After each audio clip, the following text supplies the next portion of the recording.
छत्रपती संभाजीनगर शहरामध्ये निर्माण झालेल्या भीषण पाणी टंचाईबाबत महानगरपालिकेचे लक्ष केंद्रित करण्यासाठी महानगरपालिका कार्यालय औरंगाबाद यांच्या मुख्य प्रवेशद्वारासमोर शहर राष्ट्रवादी काँग्रेस शरदचंद्र पवार पक्षाच्या वतीने भव्य धरणे आंदोलन करण्यात आले।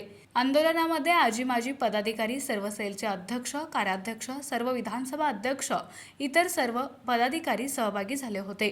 गेल्या 1988 पासून या सिडकोने महानगरपालिकेला शहराला हस्तांतरित केलं। त्यानंतरही सुद्धा मनपा प्रशासन व इथल्या लोकप्रतिनिधींनी पूर्ण पाणी बिल घेऊन सुद्धा या शासनाला, या शहरवासियांना काही पाण्याची उपाययोजना केली नाही। एक सुद्धा टाकी इथं बनवण्याचं काम केले नाही। पूर्ण पैसे घेऊन फक्त स्मार्ट सिटीच्या नावाखाली चुना लावायचं काम यांनी केलं। आता महाराष्ट्र जीवन प्राधिकरणाच्या वतीने जे पाईपलाईन टाकण्याचं काम चालू आहे ती कशी फुटते, तिथलचा जेसीबी ड्रायव्हर हा दारू पिलेला आहे का, त्याच्याकडे लायसन आहे का, अद्यापही कोणत्या लोकप्रतिनिधीचं याच्यावर लक्ष नाहीये।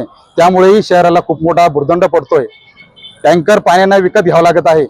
असेही पूर्ण पाणी बिल भरून सुद्धा स्मार्ट सिटीच्या नावाखाली या मनपा प्रशासनानं शहरवासियांना चुना लावण्याचं काम केलेलं आहे। त्याकरिता आम्ही राष्ट्रवादी काँग्रेस पार्टीच्या वतीने आज या मनपा प्रशासनाच्या गेटला आम्ही व मनपा प्रशासनाला चुना लावण्याचं काम या राष्ट्रवादी काँग्रेस पार्टीने केलेलं आहे। अद्यापही 10 ते 15 दिवसात जर मनपा प्रशासन पाणी पुरवठ्यात जर सुधारणा नाही केली, यापेक्षाही उग्र आंदोलन या राष्ट्रवादी काँग्रेस पक्षाच्या वतीने करण्यात येईल।